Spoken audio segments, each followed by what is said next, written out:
Bonjour à tous, je vous présente aujourd'hui ma nouvelle caisse de terrain, un projet que je viens de finir, qui m'a beaucoup amusé et avec lequel j'ai pris beaucoup de plaisir. Alors dans l'idée ça fait partie d'un sujet que j'avais déjà dans un coin de ma tête depuis déjà pas mal de temps en vrai, parce qu'avec le temps j'avais cumulé dans mon coffre tout un tas de trucs incroyablement encombrants et à tel point que mon coffre était plein et plein de pas grand chose finalement, avec initialement une énorme caisse en bois qui s'ouvrait par le dessus, qu'il fallait porter à deux mains, qui finalement était absolument pas pratique et surtout globalement pleine de vide. J'avais cumulé cette grande valise, cette immense valise en mousse qui contient le JCZK dont j'ai parlé sur ma chaîne là dernièrement. Alors cette valise, elle est très encombrante, elle est très large. Il y a des alvéoles dedans qui sont prévus pour un certain nombre de choses livrées avec l'hélicoptère, notamment la radiocommande, mais c'est pas la radiocommande que j'utilise, un chargeur, mais c'est pas un chargeur qu'on peut utiliser sur le terrain, etc., etc. Et j'avais par ailleurs un sac avec un autre hélicoptère, mon petit M2. J'avais finalement des batteries LiPo qui traînaient un petit peu dans tous les sens, un petit peu d'ailleurs au mépris on va dire, des conseils essentiels de sécurité. Et tout ça devenait très encombrant. C'était un vrai déballage à chaque fois que j'arrivais sur le terrain, c'était pas pratique.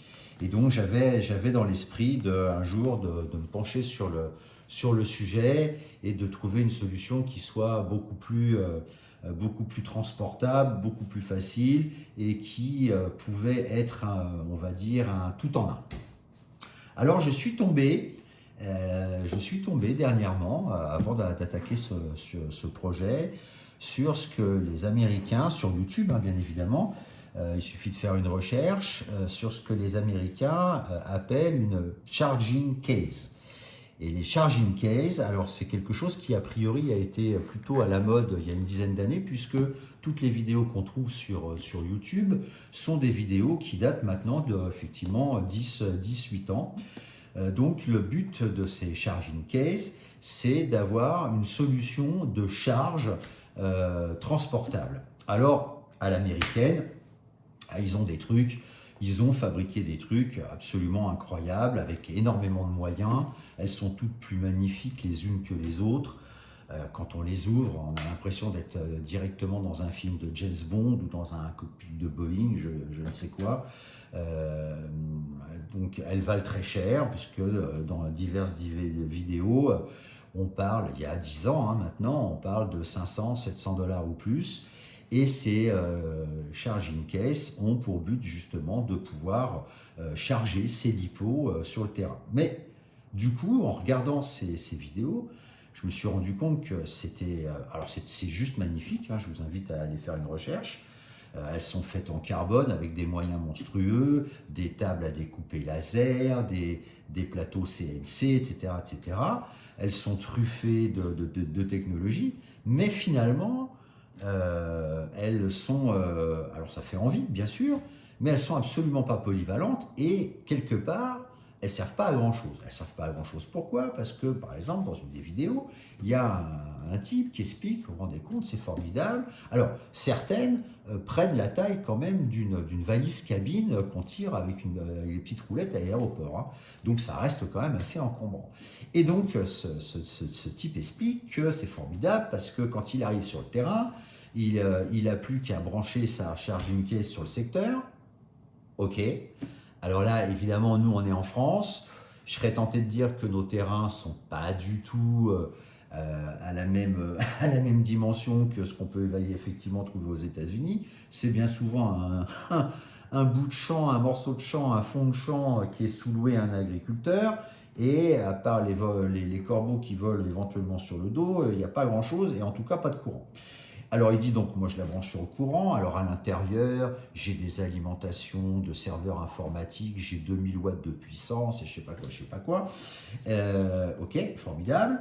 Et puis bah, quand je suis chez moi, bah, je la pose sur mon établi, alors il faut encore-t-il avoir un grand établi, et donc ça me permet, en la branchant sur le secteur, de charger mes accus aussi. Et puis, cerise sur le gâteau, quand je pars en week-end ou quand je pars en pique-nique avec ma famille, eh ben, je la branche sur la batterie de ma voiture et ça me permet de recharger mes accus. Ok, bah, je serais tenté de dire que tout ça n'a finalement aucun sens. Parce qu'aujourd'hui, un chargeur par exemple comme celui-ci, je ne dirais pas qu'il tient dans la poche, mais il y en a des beaucoup plus petits. Celui-ci est un 4 voies, il tient pratiquement dans la poche. On peut l'alimenter sur le secteur, on peut l'alimenter sur une batterie. Il a 1000 watts de puissance au total, il a 4 ports. Et il existe des chargeurs qui sont à peine plus grands, peut-être même plus petits qu'un paquet de cigarettes, avec 2 ports, et eux tiennent véritablement dans la poche. Alors, bah, l'intérêt d'avoir une valise gigantesque, fût-elle bourrée d'électronique et de technologie, j'ai trouvé que ça n'avait pas de sens. Ça n'avait pas de sens, d'autant plus que 10 ans plus tard, nous en France, on n'a toujours pas de pétrole, on a toujours des idées, et pour finir, quoi qu'il en soit, on a globalement plus beaucoup d'argent. Donc j'ai trouvé que l'idée était intéressante, mais à condition qu'il y ait une certaine polyvalence. Alors peut-être qu'il y a 10 ans, les chargeurs comme celui-ci, avec pas mal de voies, étaient plus difficiles à trouver ou très chers, mais enfin, mettre peut-être aujourd'hui 1000 euros dans une telle valise juste pour finalement recharger des accus avec un chargeur qui pourrait tenir dans la poche, aujourd'hui je n'y vois plus grand intérêt. Je pense que les Américains non plus, puisque quoi qu'il en soit, toutes ces vidéos datent quand même maintenant d'une petite dizaine d'années. Mais dans l'idée, je me suis dit, bon, qu'est-ce que je peux faire moi? Je veux quelque chose qui soit facile à transporter, donc avec une main, une poignée. Je ne sais pas si on se rendra compte, mais par rapport à mes mains, elle est à peine plus grande qu'un ordinateur portable. Et je veux, dans mon cahier des charges, dedans, pouvoir mettre tout ce dont je peux avoir besoin sur le terrain. C'est-à-dire le petit matériel courant, un tournevis, une pince, quelques visseries, quelques trucs, pouvoir y mettre mes lipos et pas les laisser traîner un peu partout dans mon coffre comme c'est le cas jusqu'à maintenant. Et voilà, globalement, c'était le truc. Alors, et évidemment, surtout que ça ne me coûte pas ni 500, ni 700, ni 1000 euros, encore moins. Donc, je me suis déjà attaché à regarder tout ce qui pouvait traîner dans mon sous-sol, sur mes étagères. J'ai trouvé cette valise-là. Je me suis dit, tiens, cette valise-là, elle me paraît un peu petite, mais finalement, ça se réfléchit. Est-ce que je ne pourrais pas, finalement, dedans, y loger tout ce dont j'ai besoin, sur un premier niveau, mes lipos par exemple, sur un deuxième niveau, un casier avec les petits outils, les petits trucs dont on a besoin. Est-ce que je ne pourrais pas y loger un petit chargeur, voire une batterie? Et comment je peux faire, sans tomber dans des découpes CNC ou des découpes laser, comment je peux faire pour que finalement, ça c'est la cerise sur le gâteau, pour que ce soit un petit peu sympa et que ça ait un petit peu de gueule. Et chaque jour m'a apporté des petites idées que j'ai construit ce truc au fur et à mesure des jours qui passaient et des idées qui me traversaient l'esprit. Et vous allez voir, je suis arrivé à quelque chose qui répond à mon cahier des charges, qui va même peut-être au-delà, qui est un peu ludique et qui, à mon sens, a un petit peu de gueule pour finalement pas si cher que ça du tout. Et on va faire le tour ensemble. Alors voilà comment ça se présente à l'ouverture. Hop, voilà, donc ça c'est la valise telle qu'elle est avec son premier plateau.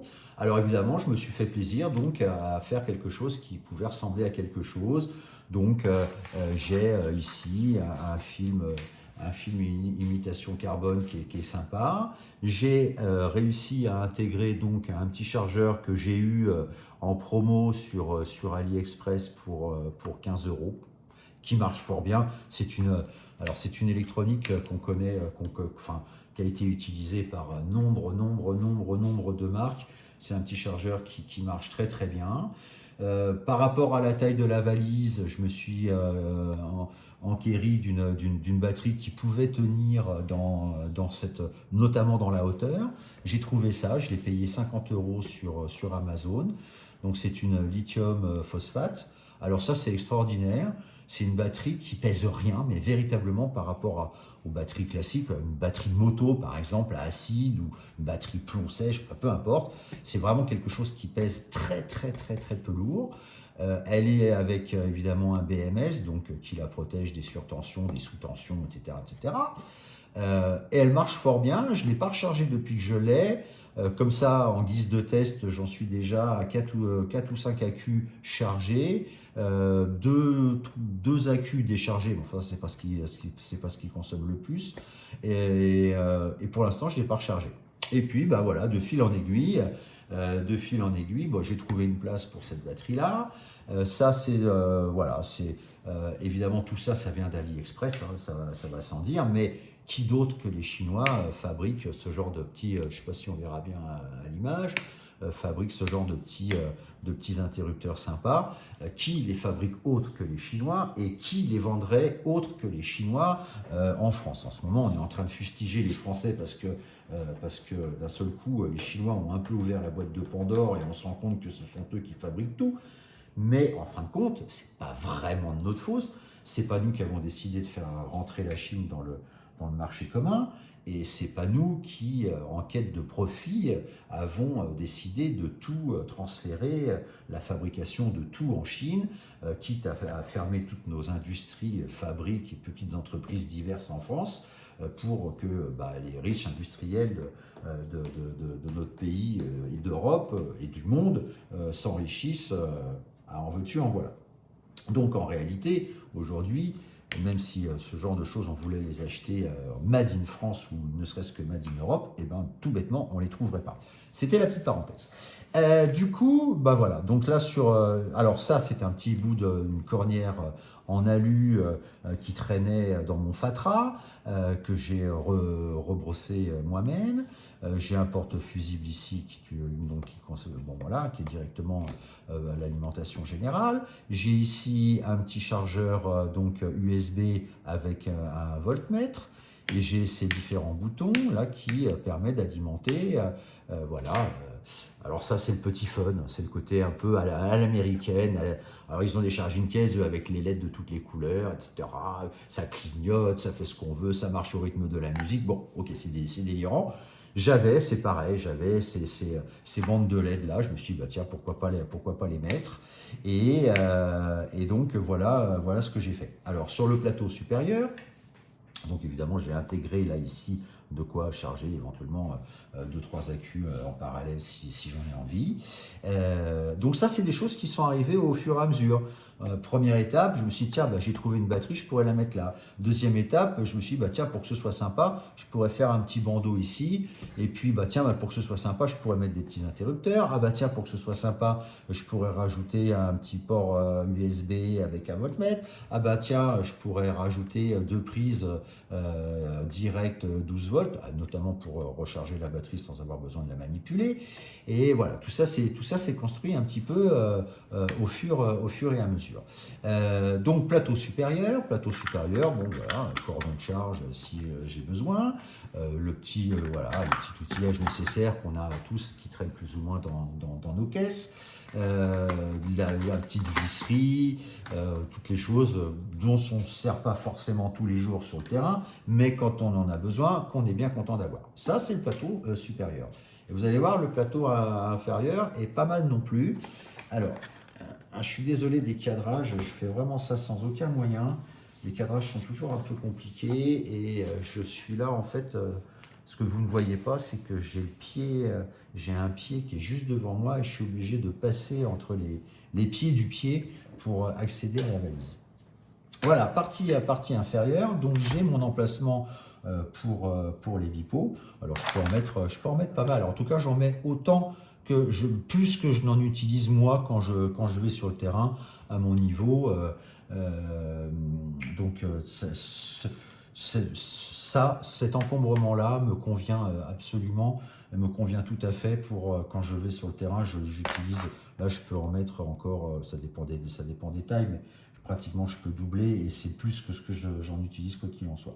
Alors, bah, c'est pareil, de fil en aiguille, je me suis dit, bah, tiens finalement, quitte à faire, et ça faisait partie du deuxième sujet que j'avais un petit peu dans ma tête, quitte à faire comment dirais-je, un compartiment pour les lipos, bah, autant qu'il soit sécure en vrai. Et donc j'ai fait un compartiment lipo qui, à mon avis, alors je ne l'ai pas testé, hein, bien évidemment, vous prendrez ça à sa juste valeur, mais j'ai fait un compartiment lipo qui, à mon avis, est plus efficace, je pense, que les sacs qu'on trouve un petit peu partout. C'est-à-dire que là, tout est entièrement doublé avec de la tôle d'acier de 1,5 mm d'épaisseur. Derrière cette tôle d'acier, j'ai acheté sur Amazon pour 20 € 1 mètre carré de fibre de 3 mm inifugée qui résiste aux flammes directes et à la température jusqu'à 1200 degrés. J'ai là, tout autour, évidemment, il faut que ce soit bien étanche. Donc tout autour, j'ai un joint inifugé, pareil de la même manière qu'on utilise plutôt pour les poêles. J'ai fait, donc tout en métal évidemment, je ne vais pas redémonter, mais tout est absolument métallique. J'ai fait ici une soupape d'évacuation avec à l'intérieur une chicane anti-flamme qui sort à 2 endroits ici sur le côté. Et alors ça va sans dire que le dessous du plateau qui vient, cette partie-là, le plateau qui se pose là par-dessus, cette partie-là est traitée évidemment de la même manière, sinon comme c'est du bois, ça n'aurait strictement aucun sens. Plateau d'ailleurs que j'ai fait en médium parce que là encore j'avais une planche qui traînait dans mon fatras et le médium n'est véritablement pas le bois que je recommande, ça n'a aucune propriété mécanique d'aucune sorte et c'est vraiment pas terrible. Donc voilà, donc mon compartiment spécial lipo sécurisé, plus là encore un petit compartiment supplémentaire où j'ai toute la possibilité de mettre encore des bricoles. Et alors, dans un tiroir, j'ai trouvé également un petit onduleur 12 volts 220 qui est ici, que j'ai sorti de son carter. J'ai intégré la platine électronique à cet endroit-là, comme elle dépasse. J'ai fait un petit carter pour l'intégrer. Avec sur le devant ici, j'ai le petit ventilateur qui faisait partie de ce boîtier-là. Et j'ai une prise 220 volts qui sort ici sur le côté. Alors évidemment, ça c'est vraiment histoire qu'il ne reste pas dans mon tiroir, parce qu'il y a fort à parier que c'est quelque chose que je n'utiliserai absolument jamais. Je ne vois pas en quelles circonstances je serais amené à éventuellement utiliser une prise de 120 volts. Voilà pour cette caisse, donc dans un format qui est véritablement très réduit en fait. J'ai réussi à mettre, en tout cas moi, j'ai réussi à mettre tout ce dont j'avais besoin dans une valise que je porte en une fois très facilement pour aller jusqu'au terrain de ma voiture, jusqu'au terrain. Et je vous avoue que j'en suis assez content. Je suis assez content de ce résultat-là. Voilà. Voilà ce que je voulais vous présenter aujourd'hui. Et j'ai aussi, comment dirais-je, petite parenthèse sur les lipos, sur les lipos, j'ai aussi dans la foulée, il me restait cette fibre là, j'ai fait aussi une caisse pour mon atelier ici au sous-sol, qui reprend exactement, alors c'est une caisse en métal qui est un petit peu plus petite que ça, qui était finalement une mallette de perceuse électrique à un temps reculé où les outils n'étaient pas en plastique. Donc c'est une grosse mallette, enfin c'est une mallette avec du métal très épais qui ferme avec deux loquets bien fermés. J'ai utilisé le même procédé pour cette caisse-là. J'ai doublé donc avec cette fibre inifugée. J'ai redoublé avec des plaques de métal l'intégralité de la caisse. J'ai fait sur le devant des ouvertures qui me permettent de faire passer mes fils de charge et tous mes accus peuvent être chargés en toute sécurité dans cette caisse carrément fermée pendant que je fais autre chose. Jusqu'à maintenant, je reconnais que j'étais pas forcément très sécure par rapport à ce genre de choses. Je chargeais mes accus sur mon établi et souvent la nuit même. Bon, voilà. Alors c'est vrai que il faut pas non plus, tomber dans le, faut pas psychoter non plus. Je pense que les histoires de charge, de problèmes avec les lipos, comme on peut le voir sur YouTube, je pense qu'elles sont quand même pour beaucoup dues à de la négligence, dues à l'utilisation d'un chargeur qui n'est pas du tout approprié, voilà, tout un tas de choses, dues à des batteries qu'on ne devrait pas garder parce qu'elles sont toutes gonflées, et évidemment ça laisse présager que la batterie peut avoir un souci. Enfin, il peut y avoir tout un tas de choses, mais je pense que c'est plus de la méconnaissance ou de la négligence qui crée les problèmes qu'autre chose. Des fils qui sont très abîmés ou que sais-je, mais je pense que le gros des problèmes qu'il peut y avoir, sans faire de la vidéo à sensation, c'est plus lié à ce genre de choses que véritablement quelque chose de spontané qui soit sans raison. Alors on n'est pas à l'abri d'avoir un problème, électronique sur un chargeur qui se met à déconner, bien évidemment. Mais enfin, globalement, je pense que ce qui est important, c'est véritablement d'utiliser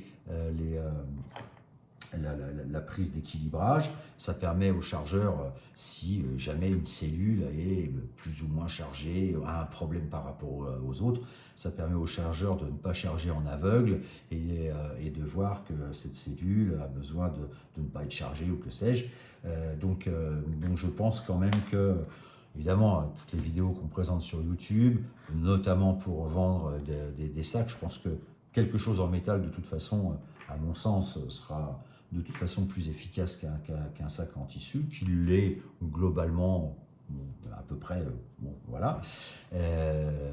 Mais évidemment, pour faire les démonstrations, les gars prennent une batterie, prennent un coup de charpentier et la plantent dedans. C'est pas l'usage d'une batterie. On n'est pas censé faire ça chez soi, en vrai. Donc bon, voilà. Mais enfin, c'était pour le fun, et du coup, je me suis dit que finalement, de fil en aiguille, faire un emplacement spécial lipo, faire un emplacement spécial lipo inifugé, et ça faisait un petit peu partie du trip, on va dire. Voilà, c'est tout ce que je voulais vous présenter aujourd'hui, en espérant que cette vidéo vous aura plu.